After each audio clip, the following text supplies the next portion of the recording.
guys, welcome back to part 1 of a 6-episode tutorial / behind the scenes series of the making of my short animated film Fatherhood and how I pulled it off in just 6 days. So because I made it in 6 days, I decided to make this series 6 episodes long, each episode focusing on everything that went on that day. Today we're going to talk about day 1, and at the end I'll show a little sneak peek of the episodes to come and what exactly I'm going to be covering in the next 5 episodes. So yeah, let's get started. Okay, day 1.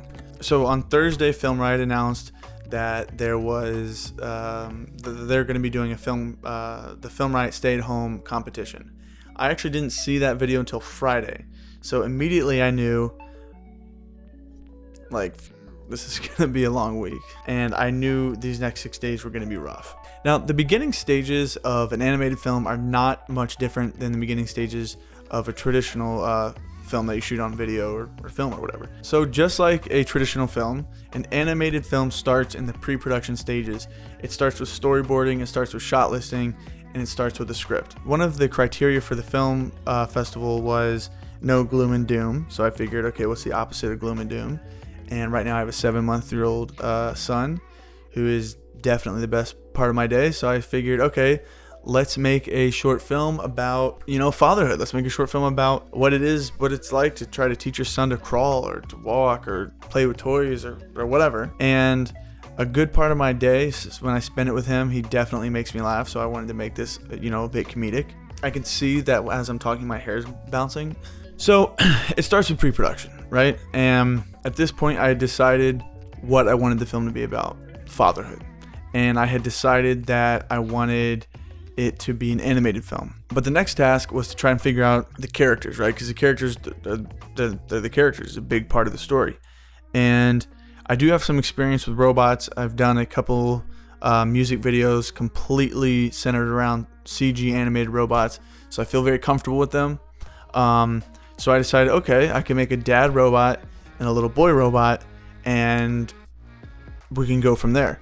Now the next challenge is, okay, how do you make a robot, something that is just metal and something that doesn't really exist in real life? How do we make that relatable, and how do we make it look like a dad? What's the difference between this dad robot and the son robot? So, there are universal truths in how we perceive age. And obviously, as you get older, you start to decay. Your hair starts to fall out or turn gray, or you get wrinkles. So I decided, okay, let's make this robot a little grungy, a little battered, a little less polished, and we'll make the kid robot completely shiny and have no scratches, nothing. And that is a creative decision, a creative choice. It even comes down not only in the design but also the texturing and the lighting. Like on the child robot, there's literally no scratch marks, or I think there's maybe like one scratch mark or something. But on the father robot, there's, I think, dozens of grunge and bump maps layered in there to add this sort of decayed and weathered look. So got the concept down. I have a basic idea of the story, and I have the characters in mind. Now I have no idea at this point what I want the characters to look like. I have no idea. So at this point, I did what I would do in a traditional film: go online, start looking at reference images, go to ArtStation, Google Images, anywhere you can to look for reference images. And I compiled all those images into PureRef, which is a free program where you can just import, unlimited amount of images. And it's a really cool way to inspire your brain.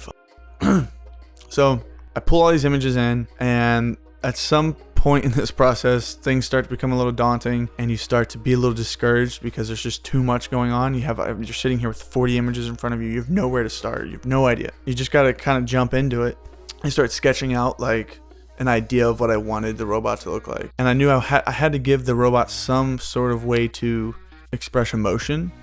Right? It has to express emotion. The robot has to express emotion, and with the humans, we express with our eyes. But I didn't want to overcomplicate the character with, like moving eyes. So I decided to give him ears like a dog. So at this point, I'm about like 3 or 4 hours into the day after finding out about the competition. But the next step is to kind of figure out, okay, how can I practically pull this off? I know I have 6 days. I know there's a huge amount of work ahead of me. So the next thing I have to do is shot list, and I have to write the script. Now with an animated film, I can plan the shots according to the amount of time I have and also the amount of that I feel like I believe I can pull off, right? So I know I have to plan like 10 or 15 shots for this film. Basically what I mean is each shot was meticulously planned, knowing that I could pull it off. Okay, now I have to tell that story in a certain amount of shots, and I have to be able to animate and render these shots in a certain amount of time. At this point, I'm still 6 hours into the day trying to figure out exactly my shots. So this is when I start writing the script and the shot list. And the dad character talks a lot, and a script really helps with the pacing of it. You know, when I'm animating, I need to animate the eyes blinking to his voice, you know what I mean? And his mouth is literally blinking to the exact sound of his voice. So I need to record the script, actually in this case, before I even animate, because I can't add a voice in later that wouldn't match his blinking mouth. Okay, so this point, by the time I've kind of got a rough idea of the script and the shot list and everything at this point is still very rough in my mind, but I know I'm going forward with a robot idea. I know I'm going forward with this sci-fi story about fatherhood, and that is enough at least to get started on the bulk of this entire process, which is modeling and creating these characters. So I'm still only about 50% done with the idea and the script. At this point, I'm 10 hours into the day. I think I discovered this thing around like 2 p.m. or something, so it's about midnight. It's midnight. I have a good enough idea, so I decide to go to sleep and start the next day fresh with, which this is the topic of the next tutorial, with modeling the dad character, which this process was 100% the hardest part. Yeah, so that's what we'll be talking about next episode. I'm actually going to show you a tutorial, Blender tutorial breakdown, not me talking to you. It's going to be actually showing exactly how I modeled everything, show you my scene file, all that kind of stuff. Just to give you a kind of an idea of what's to come, episode 2 will be modeling, episode 3 texturing, episode 4 now it's about the room design, the environment, because we have to put these guys in an environment, and lighting, how I lit them.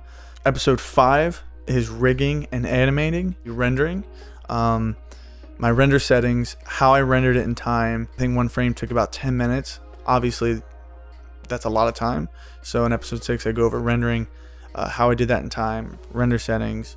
And then finally, episode 6 is compositing, editing, sound, color, voiceover, how I got the robotic voice, how I did the sound design of the baby. I actually used my son for a lot of that.